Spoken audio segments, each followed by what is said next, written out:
Welcome to another thrilling episode of Homeland. Let's spill the tea on these game-changing infrastructural projects shaping the Eurasian map. Firstly, let's understand why Eurasia's connectivity is becoming a game changer at the global stage. India's making waves on the world stage, especially in the India-Middle East-European Economic Corridor, which is also known as the IMEC.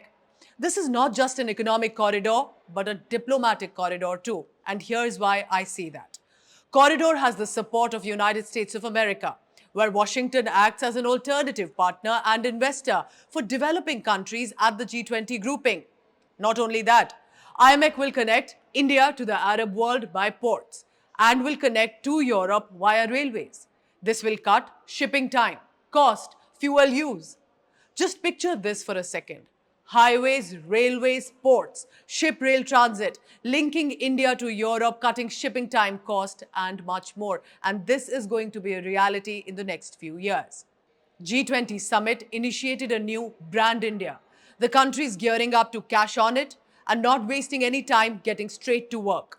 Infrastructure that connects the country with its neighbors and bordering nations will be of paramount importance to India to make a visible and a substantial global footing. There is also an India-funded project. It's a connectivity initiative billed as the largest infrastructure project being rolled out in Maldives.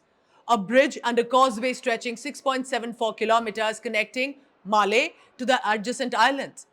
$100 million grant, $400 million credit line, and renewable energy. This is all about enhancing connectivity over the Indian Ocean. As a result of the strategic Indo-Maldivian partnership, former President Ibrahim Solih announced an ambitious project in 2022 and reiterated his government's India First policy. Not to forget, India was among the first to recognize Maldives after independence in 1965 and to establish diplomatic relationship with the country. Of course, it remains to be seen how the incumbent new president of Maldives will shape India's relationship with infrastructure project with Maldives. Prime Minister Modi had inaugurated the 1.9-kilometer long Maitri Setu, also known as India-Bangladesh Friendship Bridge, to give a boost to the country's relationship. This bridge will connect several important areas, including Sabroom in Tripura, to Ramgarh in Bangladesh, which is located just 80 kilometers away from the Chittagong seaport. The two governments have dubbed this bridge project as the gateway to the northeast. Factor this. Sharing a 4,100-kilometer long border, Bangladesh is India's largest land border sharing country. It's a substantial connectivity initiative that has been in order for a long time between both nations, which was also materialized recently with the introduction of the Maitri Setu. The overall cost of this project is estimated to be 133 crore rupees. This is India's Look East policy.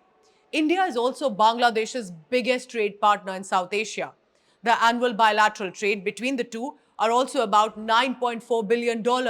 Hence, establishing and even improving economic ties with our neighbor nation Bangladesh that could ultimately benefit clearly both the countries. Hold on to your seats because there is another big development. Even Japan has joined forces with the incumbent Modi government in the Asia-Africa Growth Corridor. Tokyo has expressed interest for joint infrastructure in these development projects, and that with India.